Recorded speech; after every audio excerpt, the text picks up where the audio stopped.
ഇന്നത്തെ ദിവസം ഭയങ്കര ബോറായിരുന്നു അല്ലേ? ആടി അപ്പോൾ നമുക്ക് പെരക്കേക്ക് പോവാം. അതാ വരുന്നു. നീ പോയിട്ട് കുളിച്ചിട്ടോ?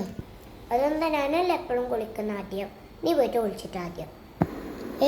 അത് ശരിയാവൂല. അതെന്താ ശരിയാവാത്ത? അത് ശരിയാവും, എന്തായിട്ടും ശരിയാവും. ഞാനല്ല എപ്പോഴും ആദ്യം കുളിക്കുന്നത്, നീ ഇപ്പം ആദ്യം കുളിക്കുക. രണ്ടാളും പോയിട്ട് കുളിച്ചിട്ട് വന്നേ. ശരി ഉമ്മ, പോവാം. ഉമ്മ പറഞ്ഞു കേട്ടില്ല, പോയി കുളിക്കി. അല്ല, നിങ്ങൾക്ക് കേട്ടൂടെ? ഞങ്ങൾക്ക് മാത്രമേ കേട്ടൂടൂ. എന്നാ നമുക്കൊരു കാര്യം ചെയ്യാം. ഏത്? മറ്റേതാ? അതന്നെ, നമുക്ക് ഒരുമിച്ച് കുളിക്കാം. വേഗം ഓരോരാൾ പോയിട്ട് കുളിച്ചിട്ട് വന്നേ. ഉമ്മ പോന്ന്. ഇതെങ്ങനെയാണ് രണ്ടുപേരും ഒരുമിച്ച് കുളിച്ചിരുന്നത്? അത് പിന്നെ